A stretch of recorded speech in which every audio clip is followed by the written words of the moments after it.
अस्सलामु अलैकुम वरहमतुल्लाहि वबरकातहू। मेरी प्यारी बहनों, आज का हमारा बयान एक बहुत ही अहम और ज़रूरी मौजू पर है, और वो है कि औरत की कौन कौन से काम ऐसे हैं जो उनके घर से बरकत, सुकून और रहमत को उठा लेते हैं। बहनों, हम सब ये बात जानते हैं कि औरत घर की रूह होती है। अगर औरत नेक हो तो घर जन्नत बन जाता है, लेकिन अगर औरत गाफिल हो जाए तो वही घर जहन्नम का मिसाल बन जाता है। अब आइए समझते हैं 5 बातें जिनके वजह से घर से बरकत उठ जाती है। पहली बात, जब औरत नमाज की पाबंद नहीं रहती। रसूलुल्लाह ने फरमाया, घर में नमाज न पढ़ना उस घर को कब्र बना देती है। बहनों, घर में अल्लाह का नाम नहीं लिया जाता है तो वहाँ रहमत नहीं उतरती, बरकत की जड़ ही नमाज है। दूसरी बात, जब औरत अपने शौहर की नाफरमानी करती है। अल्लाह के रसूल सल्लल्लाहु अलैहि वसल्लम ने फरमाया, जब कोई औरत अपने शौहर को नाराज़ करती है तो फरिश्ते उनमें लानत भेजते हैं, यानी शौहर की नाराज़गी से घर से सुकून चला जाता है।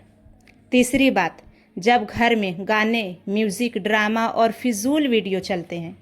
रसूलुल्लाह ने फरमाया, जो चीज़ अल्लाह की याद से गाफिल करे वो दिल को सख्त कर देती है, और जब दिल सख्त हो जाता है तो बरकत उठ जाती है। चौथी बात, जब घर में गीबत, चुगली, झगड़ा आम हो जाए। कुरान में अल्लाह ताला ने फरमाया है, गीबत मत करो। बहनों, गीबत की गई हुई ज़बान से कभी दुआ कबूल नहीं होती, और जिस घर में झगड़ा होता है वहाँ से रहमत भाग जाती है।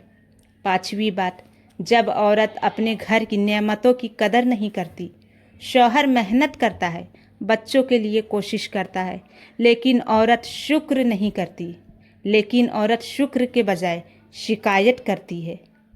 रसूलुल्लाह सल्लल्लाहु अलैहि वसल्लम ने फरमाया, ज़्यादातर औरतें जहन्नम में इसलिए जाएंगी क्योंकि वो नेमतों की नाशुक्री करती हैं, यानी कि शुक्र का ना होना बरकत की ख़त्म होने की सबसे बड़ी वजह है।